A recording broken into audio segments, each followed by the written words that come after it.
మా బతుకులతో ఆడుకుంటున్నాడే, ఆడు రోగం కుదర్చాలంటే నిన్ను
ఏమిట్రా అందరు అలా చూస్తున్నారు?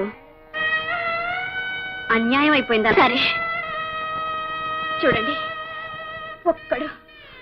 ఒక్కడు ఈ ఊరిని, ఈ మనుషుల్ని బాగు చేయాలనుకుంటుంటే 100 దుష్ట శక్తులు ఈ ఊరిని నాశనం చేయాలని చూస్తున్నాయి. ఇక ఈ ఊరిని ఆ భగవంతుడు కూడా బాగు చేయలేడురా.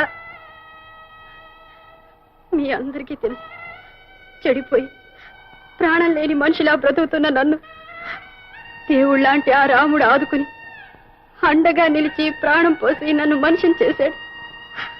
అలాంటి నన్ను మళ్ళీ పాడు చేసి ప్రాణాలు తీసేశారా.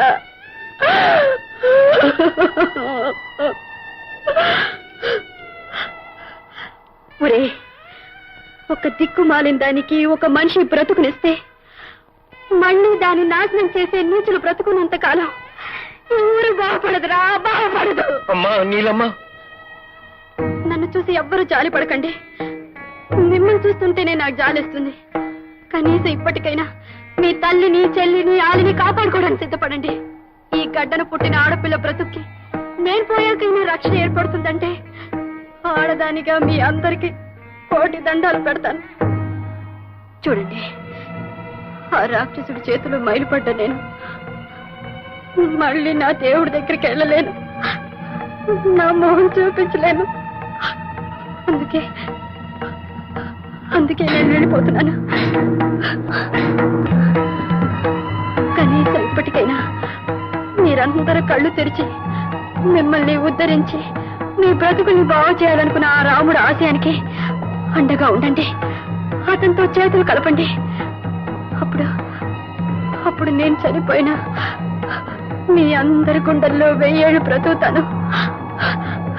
1000 ఏళ్ళు బ్రతుకుతాను.